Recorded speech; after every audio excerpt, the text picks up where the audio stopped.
देश भर में चर्चा का केंद्र बनी उत्तराखंड की बेटी। हर कोई कर रहा है रेखा पांडे की हिम्मत की तारीफ। रेखा पांडे पहाड़ी रास्तों पर फराटे से दौड़ाती हैं टैक्सी।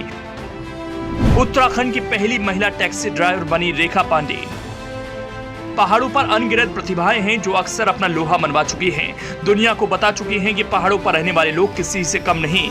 इनमें उत्तराखंड से आए दिन युवा दुनिया के सामने न केवल प्रदेश का बल्कि देश का भी नाम रोशन करते आए हैं। इन युवाओं में उत्तराखंड की बेटियां भी किसी से कम नहीं, जो स्पोर्ट्स से लेकर मनोरंजन के क्षेत्र में झंडे गाड़ रही हैं। आज हम आपको एक ऐसी ही उत्तराखंड की बेटी से मिलवाएंगे जिसने ऐसे क्षेत्र में काम करने का फैसला किया है जहाँ अधिकतर पुरुष काम करते हैं, और ऐसा कर वो उत्तराखंड की पहली महिला बन गई है। कौन है महिला और ऐसा क्या किया कि उनके घर बधाई देने वालों का तांता लगा हुआ है और आम लोगों के साथ साथ मंत्री भी बधाई दे रहे हैं। बताएंगे आपको पूरी खबर, बस आप हमारे इस वीडियो को आखिर तक देखते रहें।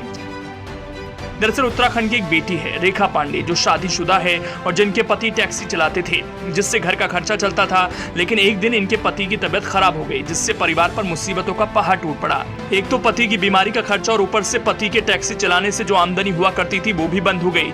तब रेखा ने एक मुश्किल फैसला लिया। मुश्किल इसलिए क्योंकि ऐसा उत्तराखंड में आज तक किसी ने नहीं किया, लेकिन घर तो चलाना ही था।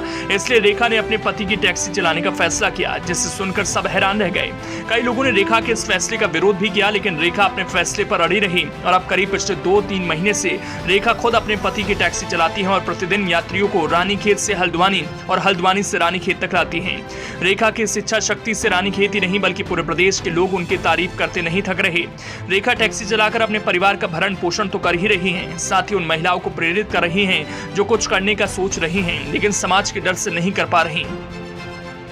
वहीं जब रेखा पांडे की चर्चा सोशल मीडिया पर होने लगी तो इसकी खबर सरकार को भी लग गई, और सूबे के परिवहन मंत्री चंदन राम दास को जब इस बात का पता चला तो उन्होंने रेखा से फोन पर बात कर हौसला भी बढ़ाया। परिवहन मंत्री ने इनके जज्बे की तारीफ ही नहीं की बल्कि परिवहन विभाग से उन्हें हर संभव मदद का आश्वासन भी दिया। साथ ही चंदन राम दास ने बातचीत के दौरान उनसे उनके परिवार का हाल भी जाना। जी सर, प्रणाम। प्रणाम, बहुत बहुत बधाई आपको। जी धन्यवाद। आपने महिलाओं को एक नई प्रेरणा देने के लिए खुद अपना कारोबार चुना। जी सर। और रानीखेत से हल्द्वानी आप टैक्सी के रूप में काम कर रही हैं। आपने समाज को एक बहुत बड़ी मजबूती दी है और आपका परिवार भी समृद्ध होगा और लोग भी इससे कुछ सीखेंगे। आपको बहुत बहुत बधाई, बहुत बहुत शुभकामना। जी सर, थैंक यू। बस आपका आशीर्वाद है तभी हम लोग भी कर पा रहे हैं। बिल्कुल बिल्कुल। कभी आपको कोई परिवहन से संबंधित कोई दिक्कत, कोई परेशानी हुई, मुझे फोन करिए। हाँ जी। मैं, हमारा विभाग आपको पूरी मदद करेगा। जी सर। फिलहाल रेखा की चर्चा पूरे उत्तराखंड में हो रही है, और न केवल उत्तराखंड बल्कि उत्तराखंड से बाहर भी लोग रेखा पांडे को इंटरनेट पर सर्च कर रहे हैं।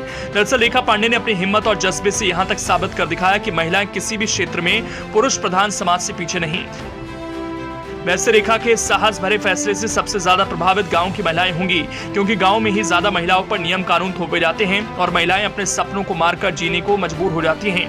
आपको हमारी खबर कैसी लगी हमें कमेंट कर जरूर बताएं। साथ ही उत्तराखंड से जुड़ी हर खबर के लिए हमारे चैनल को सब्सक्राइब कर लें।